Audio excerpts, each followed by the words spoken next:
Hello and welcome to What the Huck. Let me first introduce my co-host Henry, who sometimes says, "What the heck?"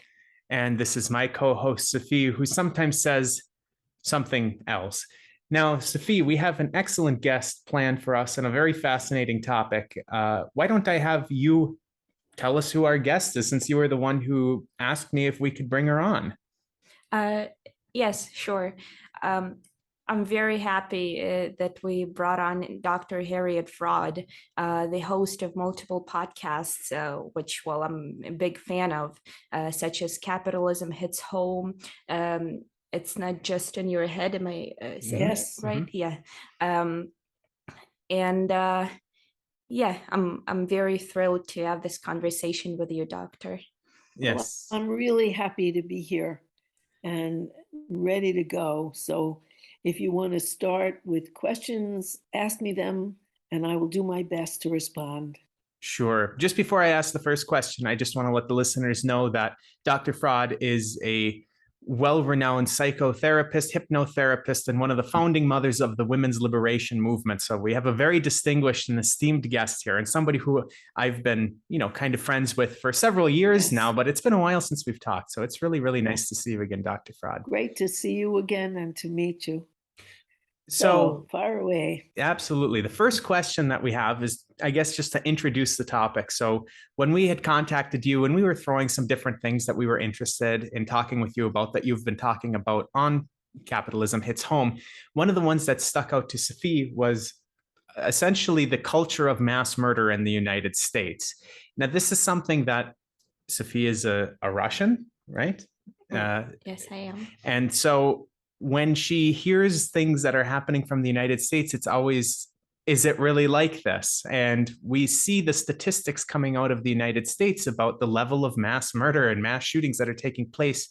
So I guess as a way of getting into the conversation, Dr. Fraad, can you just lay out what the situation is like in the United States, perhaps for listeners who are living abroad? What is the culture of mass murder like in the United States? Well, first, we should say that mass murder is the shooting of at least four people who you don't even know. There's loads of more shootings in the United States than mass murders.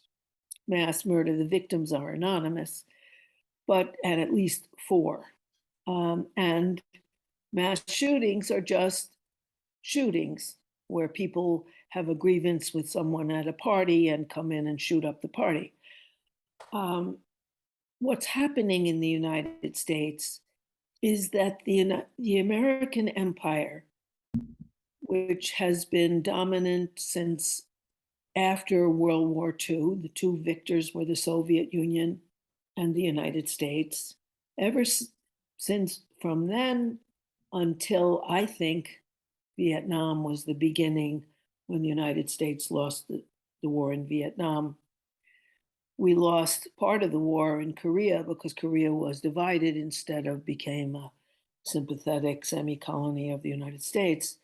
But then there was Vietnam, then we lost in Iraq, then we lost in Afghanistan, and the American empire is going down. For example, Biden called a conference of the Organization of American States in South America. Four countries showed up. South America has lots of countries. They had refused to invite Cuba, Nicaragua, and Venezuela because they had left governments, which dissuaded many more countries from attending. But others are getting help through the Belt and Roads initiative from China, and they weren't going to line up with the United States. So it is a falling empire. And because of that, the wealth of the world isn't coming. There's also a factor not only of the capitalist giant, the United States empire is falling. There are two other big engines to this mass murder. And I should parenthetically say that we have had more than one mass murder every single day this year. The United States has more than 5 times more mass murders than anyone else in the world that keeps the statistics on mass murder. They are all perpetrated by males. And so it has something to do with gender in the United States as well. And mass murder began to burgeon, to really grow in the US in the 1980s at the post office.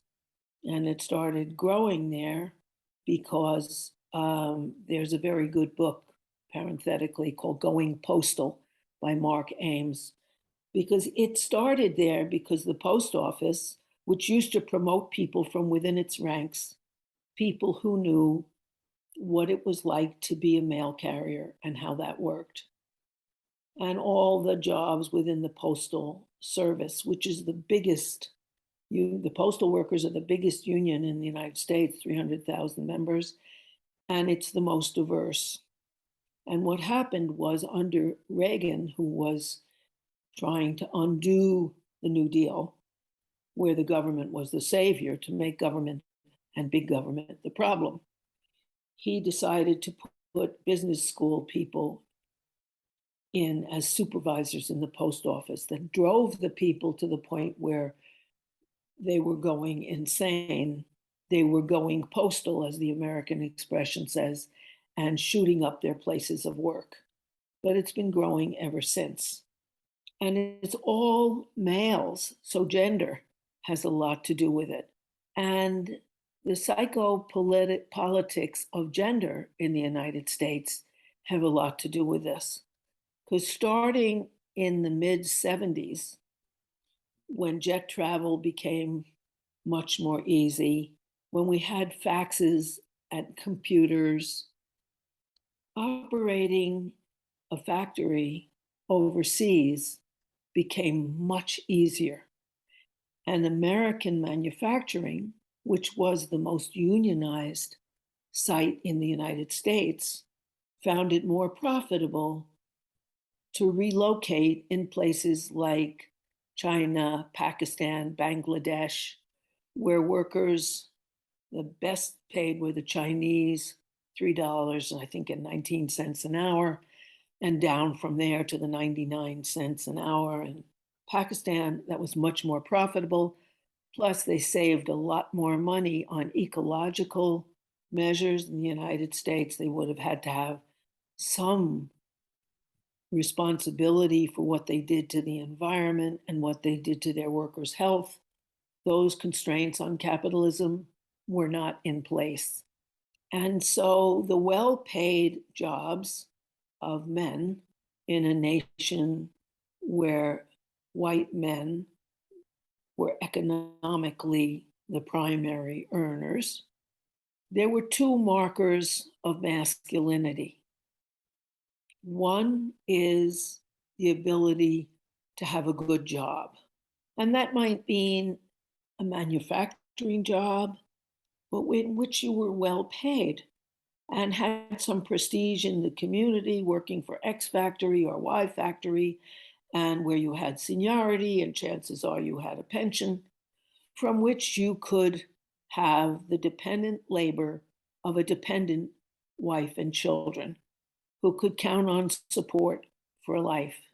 There used to be a joke in the 50s and 60s. There's a handy thing called a wife. You screw it on the bed and it does all the housework and the child care. Okay. And there was a women's saying that was the parallel. Men are like linoleum. You lay them right. Once you can walk on them for 20 years, right? So men and women were sewed into marriages. And having sex without marriage was difficult because birth control didn't become widely available and legal until after 1973. And at first in 73, it was only available for married women. And men had a say over what you were doing. In any case, so that a badge of masculinity, one, was a good job that could support a family. The United States was overwhelmingly white then. Minorities could never afford a family and a dependent wife, so Black women always worked. And Black marriages didn't last as long as white marriages because the economic dependency wasn't there to sew women into these relationships and sew men into these obligations. Well, that changed once the jobs were exported and white men started being in the same position as Black men had been. And now white women refuse to marry blue collar men because they're still asked to do all the housework, childcare, emotional care of helping taking care of this man, and the emotional labor of not letting him know that you're doing that because he's vulnerable, plus the social labor of connecting him with his children, with his relatives, and so on, as well as all the cooking and cleaning. That looks much less attractive to women now because they have to work full time and then come home to a second shift of domestic, social, emotional, and sexual obligations towards a man. And so they're refusing to marry. Right now in the United States, 42% of children are born outside of a marriage because women may want children, but they may not want a husband to tell them what to do. And so men are really in trouble. They've lost the two badges of masculinity. In comes capitalism. Capitalism will sell you a gun where you can recapture your power, where you can be a man. There was an ad that was withdrawn from popular protest, but it was a big photo of a Bushmaster automatic weapon that said, "Does your wife or girlfriend earn more money than you? Revoke your man card. Do you prefer tofu to real meat? Revoke your man card." And it goes through a whole list of revocations. Then at the end is the big picture of the Bushmaster automatic. Reinstate your man card, right? So you can have control of something. You can defend your wife, supposedly, not economically anymore, but with your gun. You can defend yourself, not against your employer who took off and took your job with him or her. We should be gender affirming, but although it was overwhelmingly male. And the NRA, the National Rifle Association, which posed as a nonprofit, is intimately linked with the gun industry and promotes guns for the lost manhood of American men. The people who have done these mass shootings, if they're not killed before they get a chance to say why, like I was particularly moved by this latest school shooter who killed, I think, 24 people, including 2 teachers, and the rest were first and second graders. His mother had died. His father wasn't around. He felt terribly frightened. Within traditional manhood, men are not supposed to be frightened. They're not supposed to be vulnerable. They're not supposed to be emotionally needy, but they're allowed to be angry and powerful, right? And he shot all those people. His brother was sent in by the cops to talk to him to try to find a motive, and said to him, "What would mom say if she were alive?" And the shooter started crying. He was a skinny little kid who had been bullied and had had a hard time. And he just started to cry because he wanted to take power over his life. And that's the story with all the mass shooters. They feel powerless. They have all lost a loved and needed person, usually a woman, and in this case, a mother, because this was a kid, and or a job. 1 or 2 of them had just gone off the rails and become mentally ill at their workplace and shot people up. But all the rest, and there's a lot of them, because there have been more than 330 so far this year. And they recapture their manhood with a gun. The NRA, also National Rifle Association, also has an ex-girlfriend or ex-wife target, which is a woman's picture on a bullseye. And every time you shoot, she bleeds more until her whole face and body are disintegrated as you shoot. So you recapture your manhood through violence. And so it's a combination of the capitalist system making a wild profit off of proliferating guns. There are more guns than people in the United States because having guns is a badge of masculinity, the ability to protect your family when you can't, and to protect yourself when you can't. And so desperate men are going out and recapturing their manhood while making money for the NRA, which doesn't say join the NRA to make profit for the arms manufacturers, which would be accurate, but rather recapture your manhood. And they have gotten away for a long time with saying they are a nonprofit when they're linked into huge profit-making corporations by the capitalist system. But because in the pay-to-play democracy, which is the best democracy money can buy, of paid off, bribed Congress people and presidents and so on, the whole governmental business is depending on the funding you get to run, and they fund liberally. And so they're allowed to be called a nonprofit, even though they are directly tied into the armaments industry.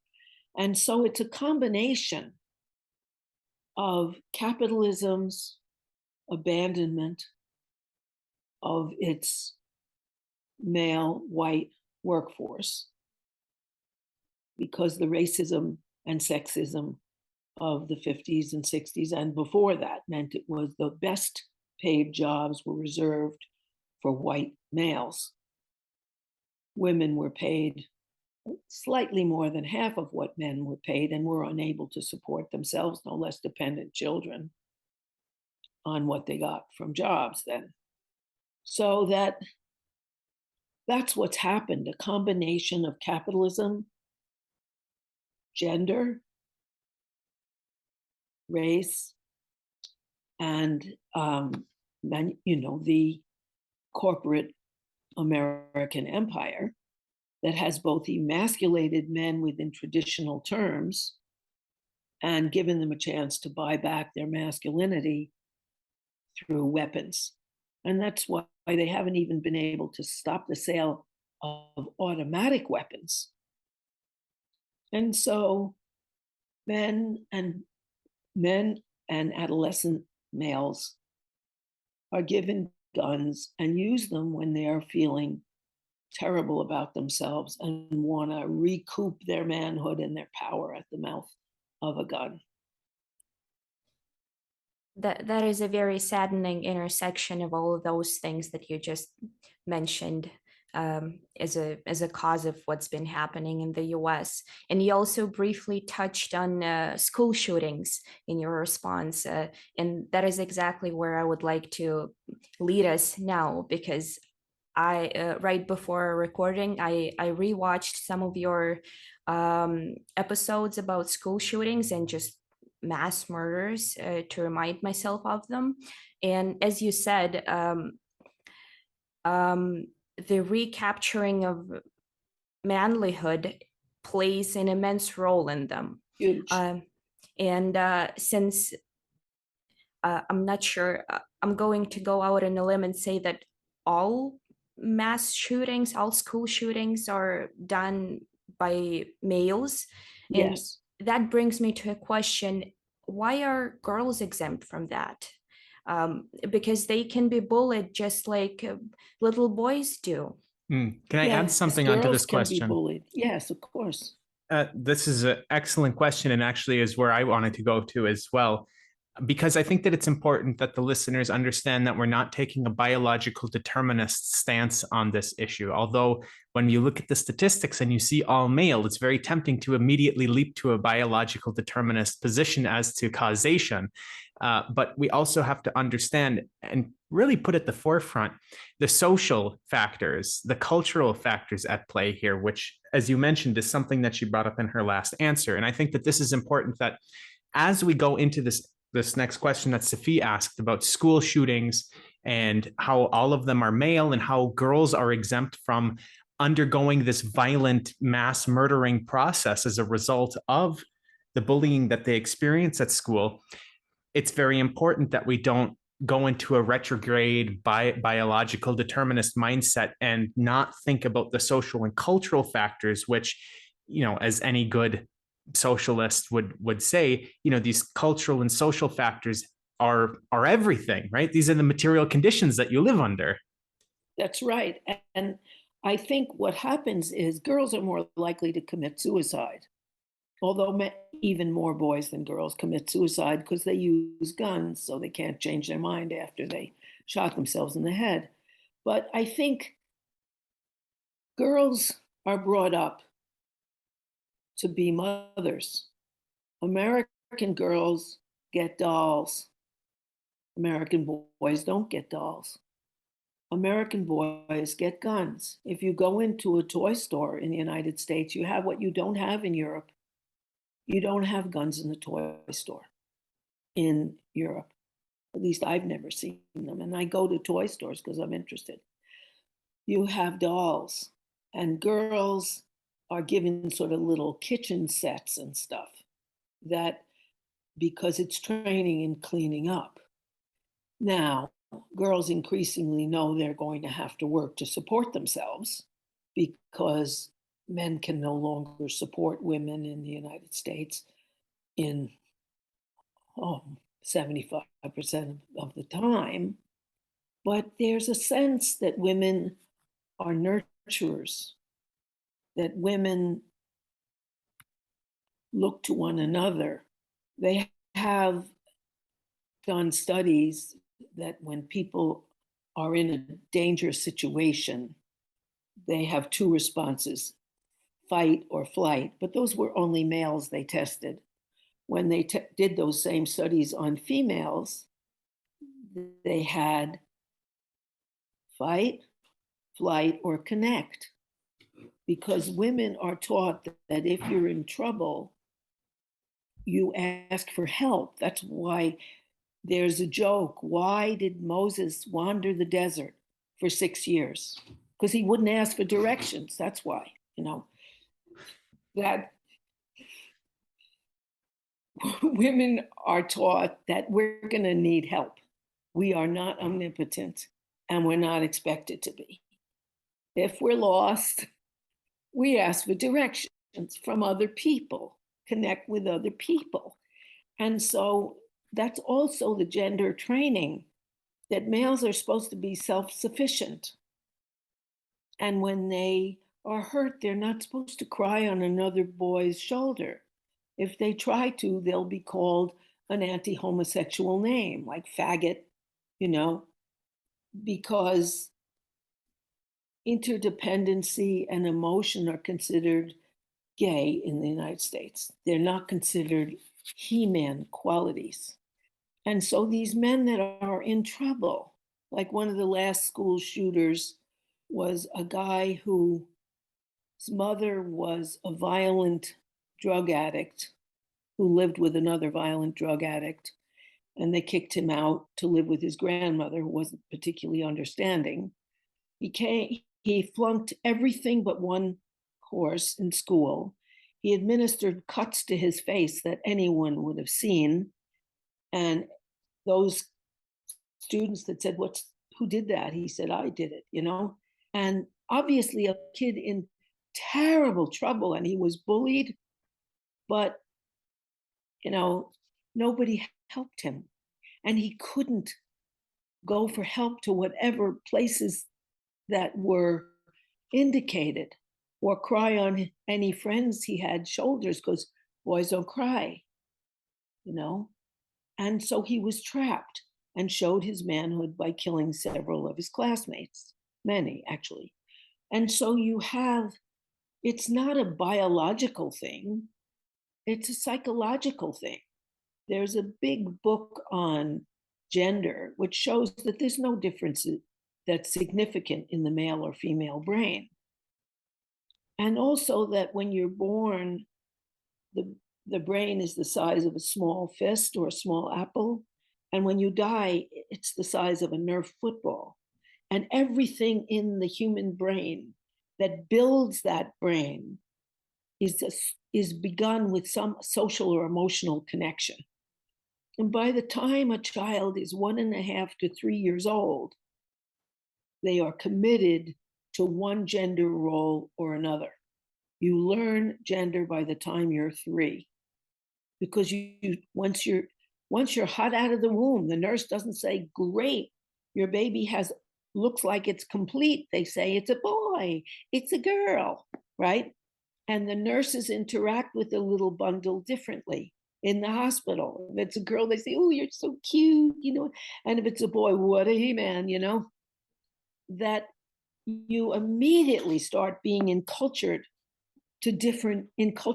I guess is the word, to different gender roles, which by the time you're 3 are cemented. And they know that because some children are born with ambiguous gender identity, because if the adrenal gland malfunctions, you can have sort of ambiguous genital appearance. And they begin to be raised in one gender when they're actually biologically and hormonally a different gender. And it's easier to give them an operation physically than to change their orientation, because gender is a psychological, emotional, intellectual orientation rather than biologically determinist. And so the kind of ideas that some some feminists have, which is, men are inherently aggressive and terrible, are wrong. I remember going to a women's liberation office to try to get them interested in getting midwifery rights at the hospital, which they weren't interested in. And they had a big picture of an astronaut, because at that time they had recently sent up some astronauts to the moon, and they said, they sent one man to the moon, now they could take the rest of them, right? Which is the idea that whole gender is useless. Like Gloria Steinem, CIA agent, said, "A woman needs a man like a fish needs a bicycle." We all need each other as human beings, but she was sent by the CIA and the FBI to change the original women's liberation movement to a gender only instead of a class gender equality movement. And so there are those feminists, but they're wrong. The definitive research is that the male and female brains are no different in any basic gender determinist way. That's all culture.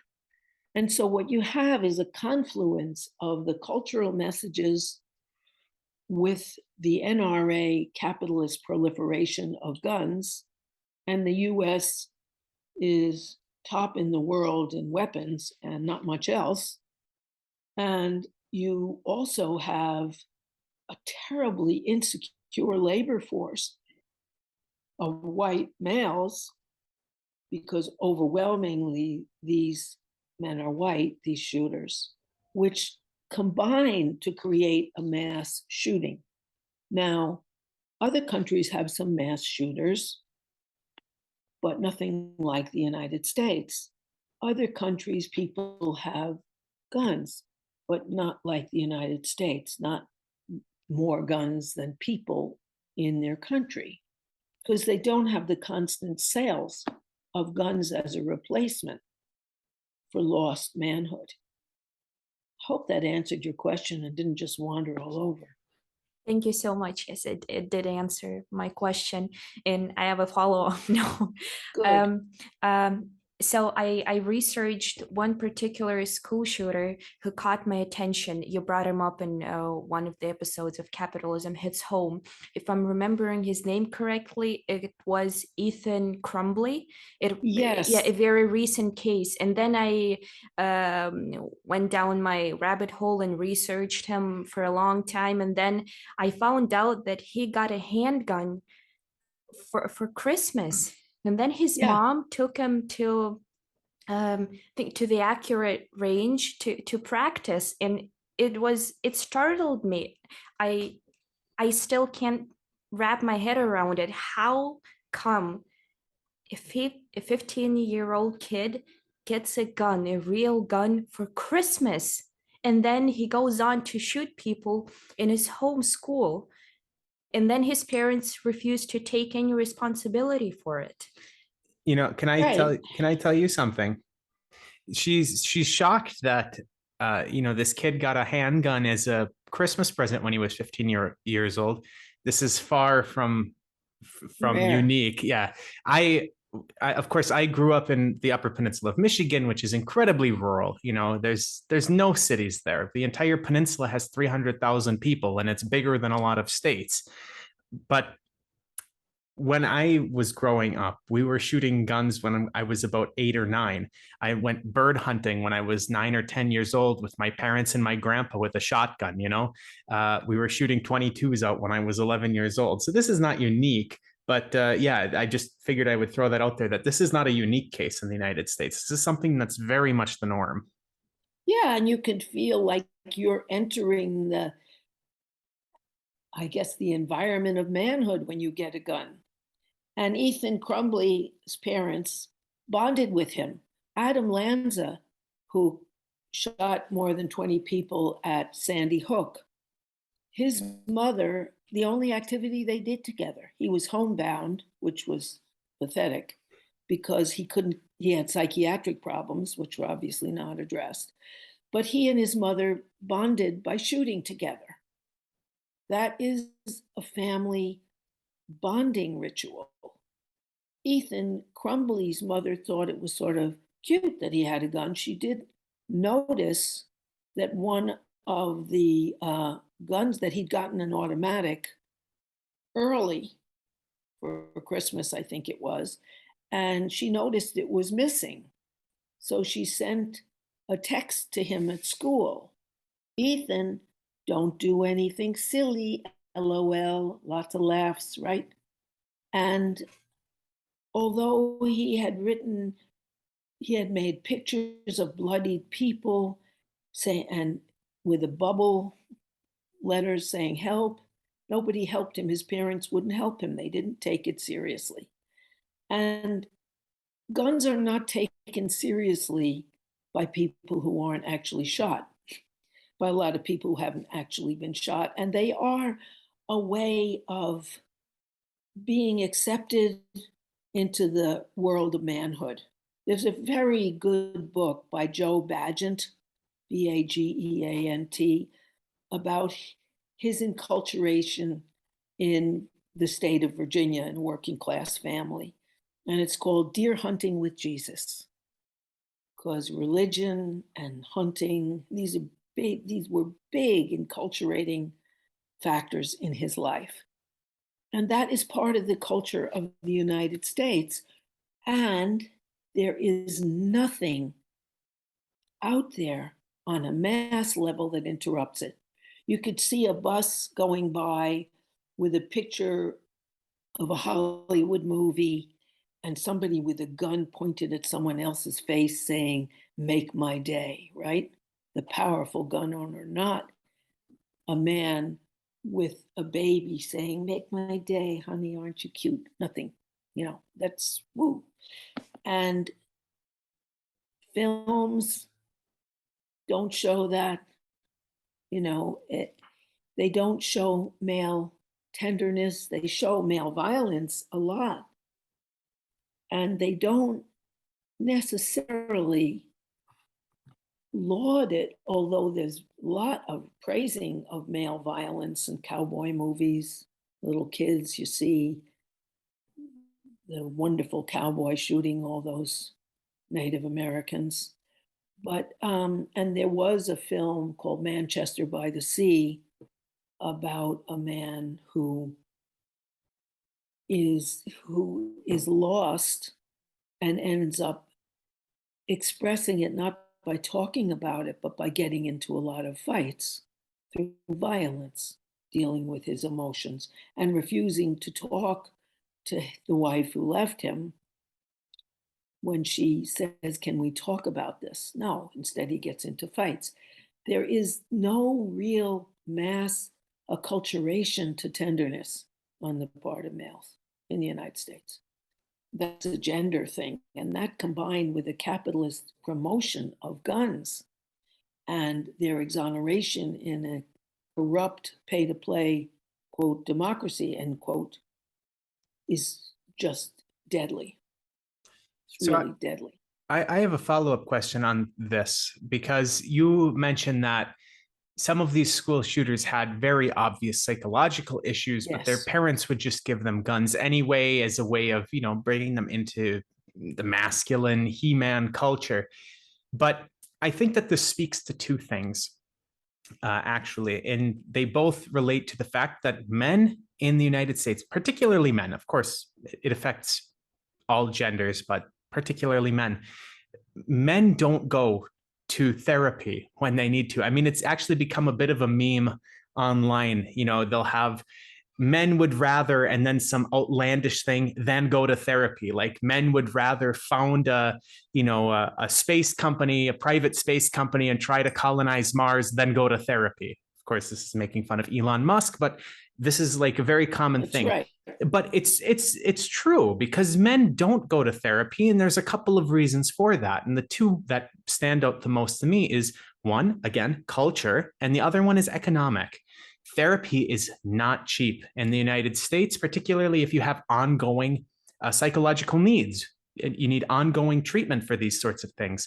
Over time, this really stacks up. And as we know, and you talk about on Capitalism Hits Home, and Professor Richard Wolff talks about on Economic Update, Americans do not have extra money. They don't have savings. More than 50% of Americans don't have more than $500 in savings for unexpected emergencies. Well, that's only a few therapy sessions. That's your entire savings right there is a couple of therapy sessions.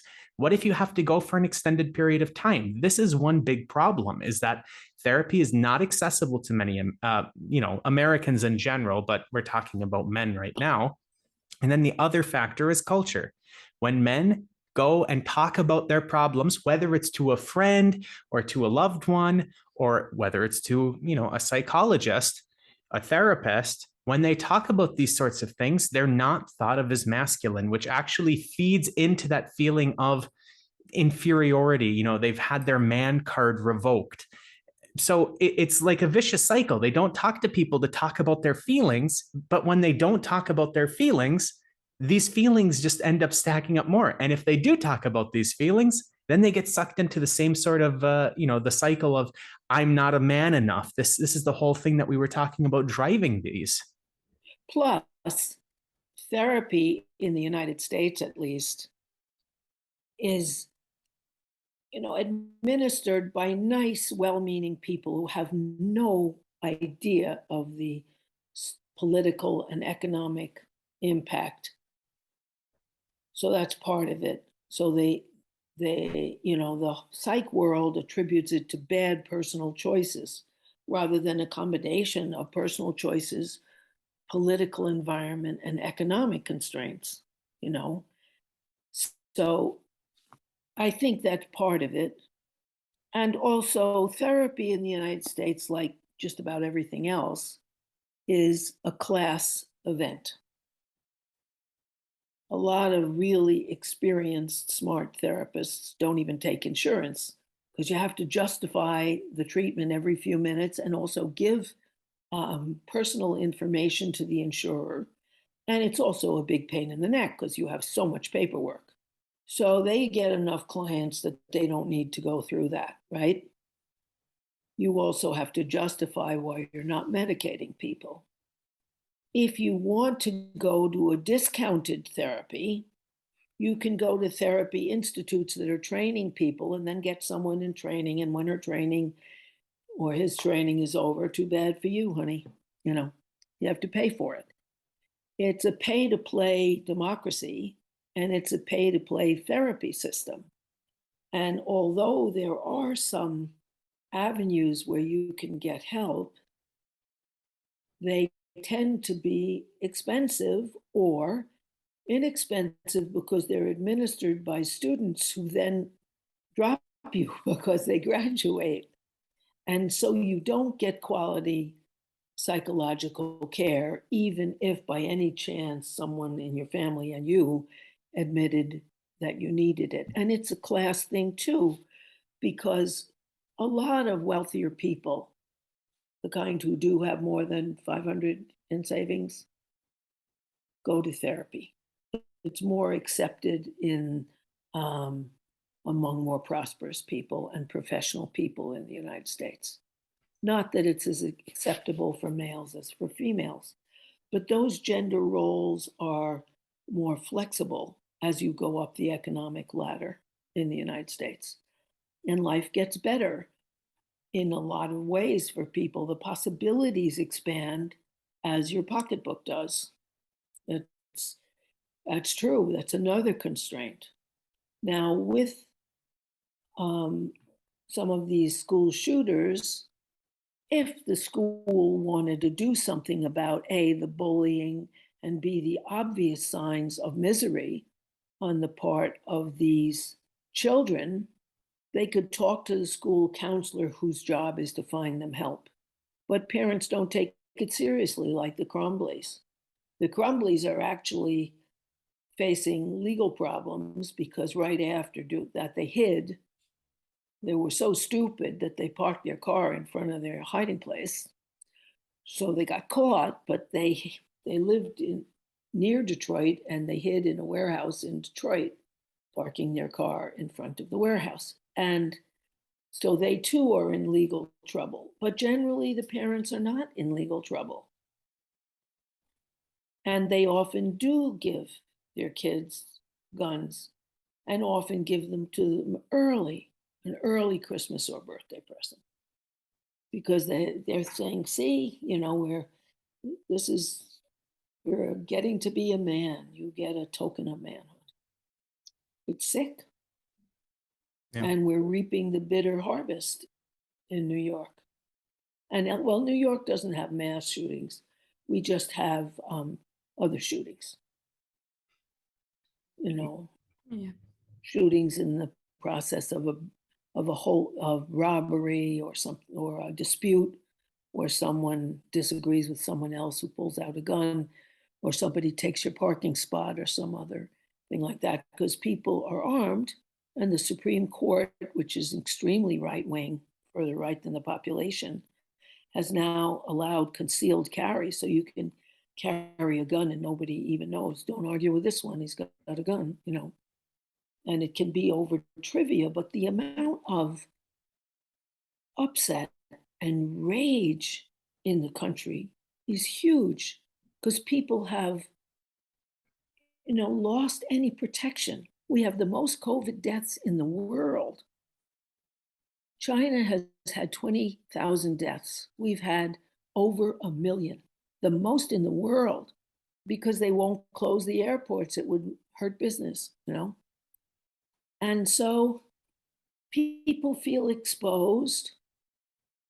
And there are wonderful things that they're doing to counteract that. The United States has a spate of unionization, which we haven't had since the 1930s, the last time where people were kicked to the curb by the economy, and where even white people, usually Black people were the shock absorbers, fired first. Now, lots of people are fired.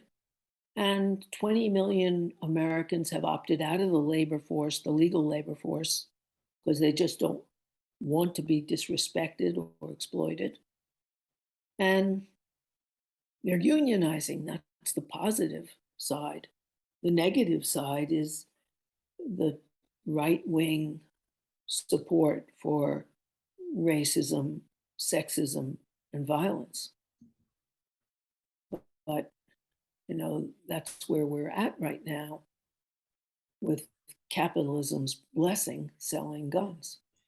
Yeah, you mentioned COVID deaths in the United States. And even though the United States is still having a significant number of deaths every day, within the last 2 days, it was about one day ago as of the time of recording, and I'm hoping to have this up tomorrow. So within 2 days of this being released, the CDC just put out new COVID guidelines, and these guidelines are an absolute joke. I don't know if you've seen these yet, Dr. Fraad, but let me just run through them very quickly. These guidelines, which are brand new, those exposed to the virus are no longer required to quarantine. Unvaccinated people now have the same guidance as vaccinated people. Students can stay in class after being exposed to the virus, and it's no longer recommended to screen those without symptoms. So even if you've been exposed, if you're not symptomatic, it's not even recommended that you screen these people. I mean, really, these guidelines are an absolute joke, and the American people have become acculturated to the government not caring about the people, which is what is going to lead me to my next question for you. So feel free to, sprinkle this in with what I'm going to ask, which is, there has been an acculturation of mass shootings within the United States. In any other country in the world, anytime there's a mass shooting, it's major news. Major news. We live in Russia, and Safie, anytime that there's a shooting in Russia, which is very rare, I will add, very, very rare, every time it comes out, it's in all the newspapers, yes? Yeah, like the Beslan school shooting of 2004, which was a terrorist attack, it still burns in people's minds, and we commemorate it every single year. We used to when I was in school, and then we would always do a minute of silence, and everybody would talk about it, and it made huge headlines every single year just to remind people of it. And recently there was a school shooting actually near my hometown in Crimea, and that was as well proclaimed a terrorist attack, and very strict safety measures were taken afterwards. So now not even parents are allowed to go into school to pick up their kids. And yeah, like you said, it's and it's major news. I mean, we don't live anywhere near Crimea right now, but when this incident happened, it was in all of the national news everywhere. But in the United States, people have become acculturated to mass killings. We, as you mentioned at the very top, there's been, as of the time of recording, over 311 mass shootings in the United States this year alone. 330 this year alone. Right. How many of these actually hit the newspaper? Maybe a couple school shootings here or there, but I mean, really, if more than 10 of them were in the national news enough time for people to actually absorb that it happened, I would be shocked, because otherwise it would be in the news all of the time. So this acculturation that's taking place in the United States is a really big problem. It shields people from understanding how significant the problem really is. Well, Americans aren't that stupid. 50% of American high school students are afraid they're shot. When you have a child in the United States who's at school, you can get them a bulletproof knapsack. So in case there's a school shooting, they can put their knapsack in front of them and be bulletproof. That's an awareness of, I've got to protect myself. Nobody else will protect me. And what has happened is that the right wing has discredited vaccines, even though they never questioned the polio vaccine and the smallpox vaccine, whooping cough, pneumonia, measles, German measles, that they have to have in order to go to school.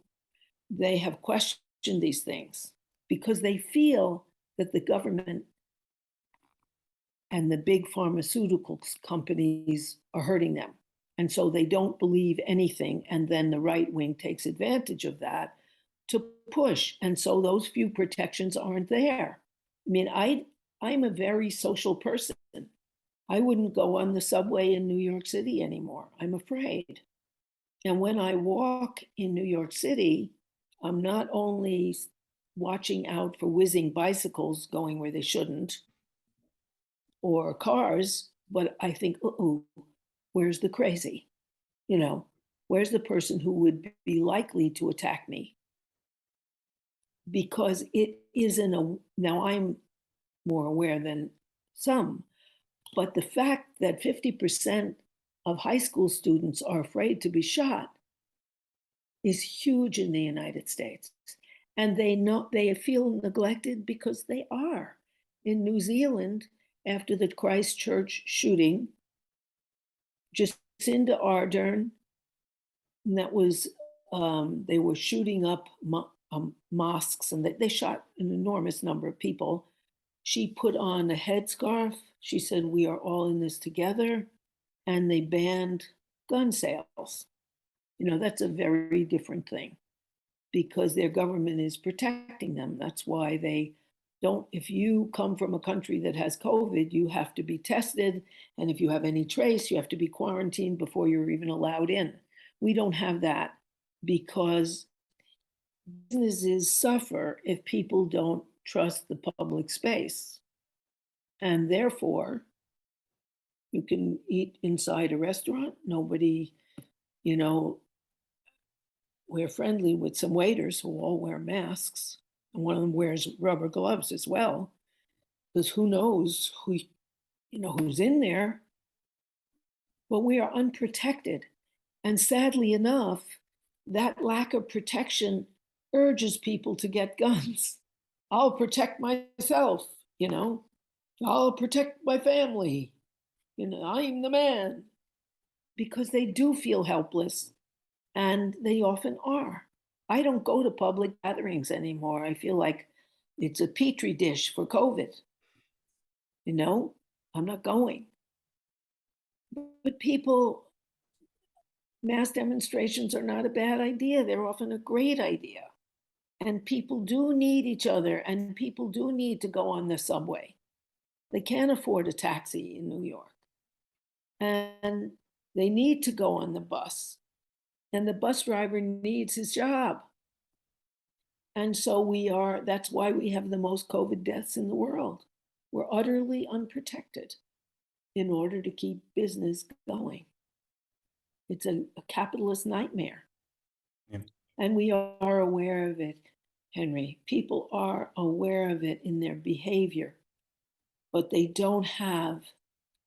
have two capitalist parties to vote for in this freedom here. And they don't have an alternative that could empower them to change that. And what some schools have done, like Marjorie Stoneman Davis mass shooting, on every block in the city, there were pictures of dead children. They stood there to let us know this is a problem. And they try and they lobby. They haven't won because there's so much money in funding guns. It's a really pay to play system, and the gun manufacturers are paying. Yeah. I have two quick notes to make before I turn it over to Safie for the last question. I know that you have other obligations and we want to be respectful of your time. But when you said people don't feel safe and that's actually what drives them to get guns, it just makes me think the United States is a culture where people have to seek individual solutions to collective problems because we don't have collective solutions to these collective problems. It forces people to become even more individualistic than our culture actually ingrains in us to begin with. And then you also mentioned that the United States has two parties that are exactly the same, essentially. This just calls to mind the great quote by Julius Nyerere, president of Tanzania. He said, "The United States is a one-party state, but in typical American extravagance, they have two of them." So, Safie, final question. Yes, so Dr. Fraad is an analyst of modern capitalist society. What are you focusing on these days, and what should we expect to see from capitalism hits home in the near future? Well, I focus on all different things. I think my next focus is that in that personal shift from social responsibility to personal responsibility is on family, because family in general is based on an utter non sequitur. Just because you get pregnant, which is a biological phenomenon, doesn't mean you could take care of anybody, no less an utterly vulnerable child for 24 hours a day. And more, the right wing pushes things on family. There's a group called Focus on Family, a multi-million-dollar group, which has gotten away with being a religion because they cite religion, even though it's right out there, a lobbying group. They're being exposed. But more and more, they are saying that your problems are personal and not social, and shifting onto the family, which is disintegrating. You know, in the United States, one of the things that's happening is a basic emotional solidity that people got from their families, because people didn't used to get divorced so much. They may not have liked each other, but they stayed together. That's changed, that now there's a 50% rate of legal separation or divorce.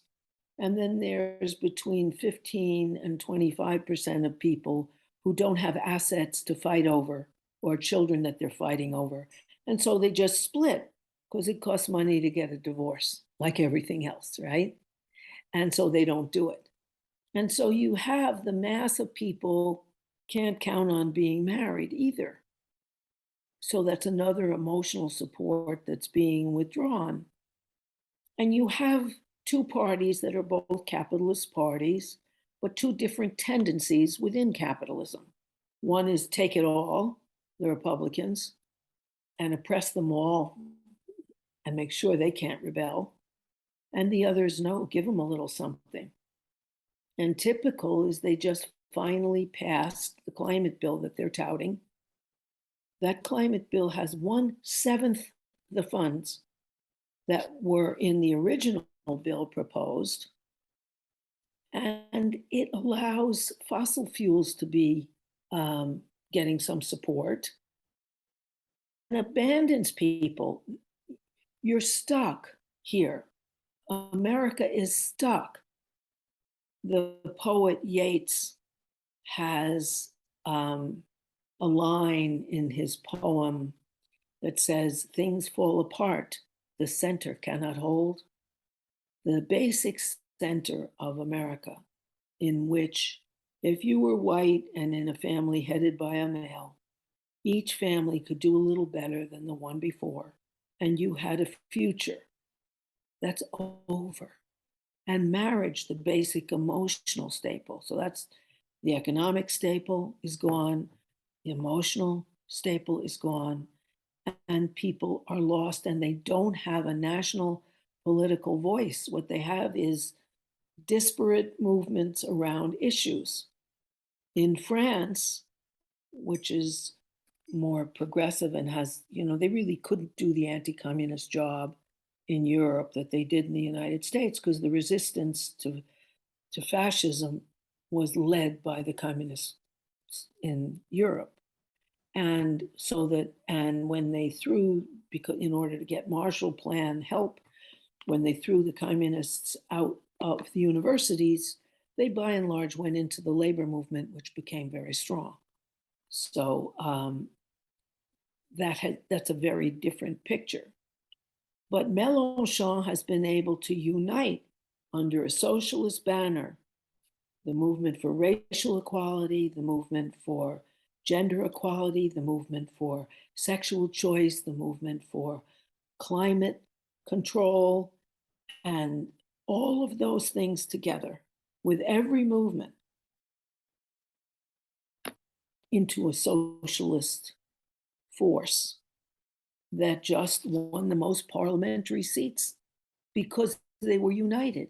They did the same thing in the recent socialist government of Colombia in South America. For the first time, there's a socialist government who unite that, because the leader united, well, the people united the indigenous movement of the native South Americans with the racial equality, the gender equality, the climate concern, and the poverty concerns of the mass of people.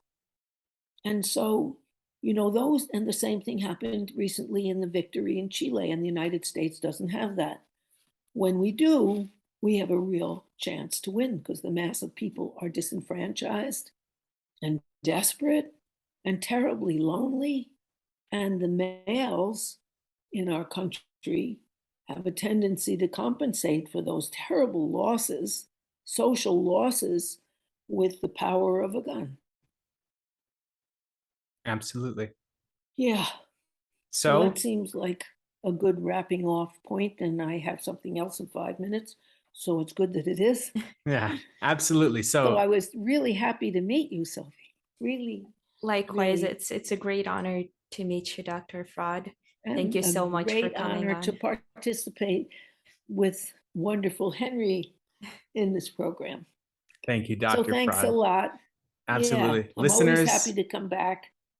our guest again was Dr. Harriet Fraad, psychoanalyst, as well as founding mother of the women's liberation movement. And this has been another episode of What the heck? Take Care, listeners, and solidarity. Take care. Bye-bye. It was so good to see you. Thank And you meet so you. much. Bye-bye.